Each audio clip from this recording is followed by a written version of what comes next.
আমের জিন্দেগি খতম হয়ে যাবে, নষ্ট হয়ে যাবে, বেকার হয়ে যাবে। যেদিন আমার জাহান্নাম আর জান্নাত ছাড়া কোনো ফয়সালা থাকবে না ভাই আমার। সেখানকার একটা ঘটনা শুনেন। ঘটনাটা কি ভাইরা আমার? যখন একজন মানুষ মরে যাবে, খতম হয়ে গেল, তার আমল সব শেষ হয়ে গেল, যখন সে কবরে চলে গেল ভাই আমার, যখন একজন মানুষকে জাহান্নামে দেবে, জাহান্নামে চলে যাবে ভাই আমার, সূরা মুলকে আছে তাকাদু তামাইয়াজু। ভাই আমার আয়াতগুলি পড়ছি না, সময় সংক্ষিপ্ত। যখন জাহান্নামে আমার মতো আপনার মতো একজন মানুষকে দেওয়া হবে, যখন জাহান্নামে নিক্ষেপ করবে ভাইরা আমার, জাহান্নামের দারোগা, জাহান্নামের গেটম্যান, জাহান্নামের গেটম্যান ওই জাহান্নামীদেরকে চিৎকার মারবে আর বলবে, বল বল তোদের কাছে কি কোনো আল্লাহ ওয়ালা আসেনি? তোদের কাছে কি কোনো ভয় দেখানো ওয়ালা আসেনি? জাহান্নামের এত কঠিন শাস্তি, জাহান্নামের এত ভয়ঙ্কর আযাব, তোমাদের কাছে কি কেউ ডরানো ওয়ালা আসেনি? ভাই আমার, আমি আপনাকে তিনটা উদাহরণ থেকে যেটা বলতে চাইছি ভাই আমার, সব জায়গায় একটাই কথা আসবে, 19 আর 20 হবে, যে তোমাদের কাছে কি কোনো আলেম ওলামা যায়নি? তোমাদের কাছে কি কোনো জালসা হয়নি? তোমাদেরকে কি কেউ বলেনি যে জাহান্নামের আগুন খুব খতরনাক, জাহান্নামের আগুন খুব কষ্টদায়ক, জাহান্নামের আগুন সইতে পারবে না?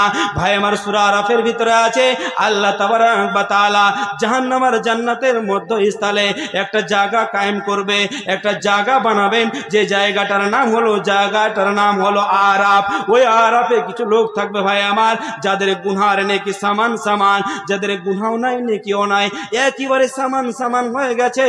আল্লাহ তাবারাক ওয়া তাআলা বলছে কিছু লোক ওই জায়গায় থাকবে, ওই জায়গায় থাকবে ঠিক এবং মতো অবস্থায় আল্লাহ তাবারাক ওয়া তাআলা ওই জাহান্নামীদের দিকে ওই আরাফবাসীদের চোখের নজরটা ফিরিয়ে দেবে। ভাই আমার, সময় সংক্ষিপ্ত সময় হয়ে গেছে, তবে ওই আরাফ বাসীরা যখন আরাফে থাকবে, জাহান্নামে নয় জান্নাতে নয়, মধ্য অবস্থায় থাকছে, তখন ওই আরাফবাসীদের চোখের নজরটা আল্লাহ তাবারাক ওয়া তাআলা জাহান্নামীদের দিকে ফিরিয়ে দেবে, বা জাহান্নামকে তাদেরকে দেখাবে। ভাই আমার, যখন জাহান্নামীদের দিকে ওই আরাফবাসীর চোখে নজরটা যাবে, জাহান্নামবাসীকে দেখে ওই আরাফের লোক, এরা জান্নাতে নয় জাহান্নামে নয়, মধ্য অবস্থায় আরাফে অবস্থান করছে, এরা আল্লাহর কাছে দোয়া করতে লাগবে, আল্লাহ তুমি এই জালেম, এই অত্যাচার, এই নিপুণের জুলুম সম্প্রদায়ের সাথে আমাদের সঙ্গী করে দিও না মাবুদ। হে আল্লাহ, তুমি আমাদেরকে এদের সঙ্গে করে দিও না মাবুদ। ভাই আমার, এর তফসির আসবে, এর ব্যাখ্যা আসবে। হে মাবুদ, আমরা দেখার তো দূরের কথা, আমরা শুধু চোখের দৃষ্টিটা পড়েছি, আমরা সইতে পারি না, আমাদের বডি কিরকম করে সইবে? হে ভাই আমার, হে বন্ধু আমার, সময় সংক্ষিপ্তে আপনাকে যেটা বলতে চাইছিলাম ভাই আমার, যে আল্লাহ তাবারাক ওয়া তাআলা আমাকে আপনাকে মানুষ করে দুনিয়াতে পাঠিয়েছে, তারপরে সব থেকে যেটা বড় পরিচয় হলো নবী মুহাম্মদের উম্মত করে পাঠিয়েছে।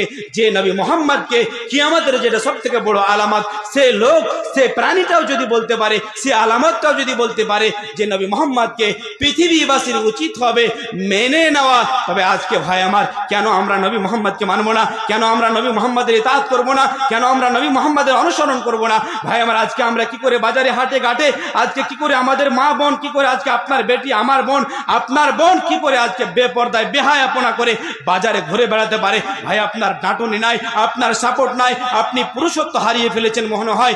ভাই আমার, এক কথায় আপনাকে যে কথাগুলি বলতে চেয়েছিলাম ভাই আমার, আল্লাহ তাবারাক ওয়া তাআলা আমাদের সকলকে বলছে যে তোমরা আল্লাহ এবং তার রাসূলের ইতাআতে চলে আসো। যদি আল্লাহ এবং তার রাসূলের ইতাআতে না আসো, কাল কিয়ামতের মাঠে বা কবর থেকে তোমার আযাব শুরু হবে, তোমার ভয়ঙ্কর কঠিন শাস্তি শুরু হবে, যেদিন তোমাকে কেউ ঠেকাতে পারবে না। ভাই আমার, সর্বশেষ সে মহান রব্বুল আলামিনের কাছে এটাই দোয়া করি, হে আল্লাহ তাবারাক ওয়া তাআলা, আপনি আমাদের সকলকে ভালো জিনিস আল্লাহ এবং তার রাসূলের ইতাআত করে চলে ফিরে উঠে বসে তৌফিক দান করেন, যেন আমরা সব সময় সর্বে আগ্রে ওই আল্লাহ তাবারাক ওয়া তাআলা এবং তার রাসূলের ইতাআত করে আমাদের জীবনটা অতিবাহিত করতে পারি। আল্লাহুম্মা আমিন।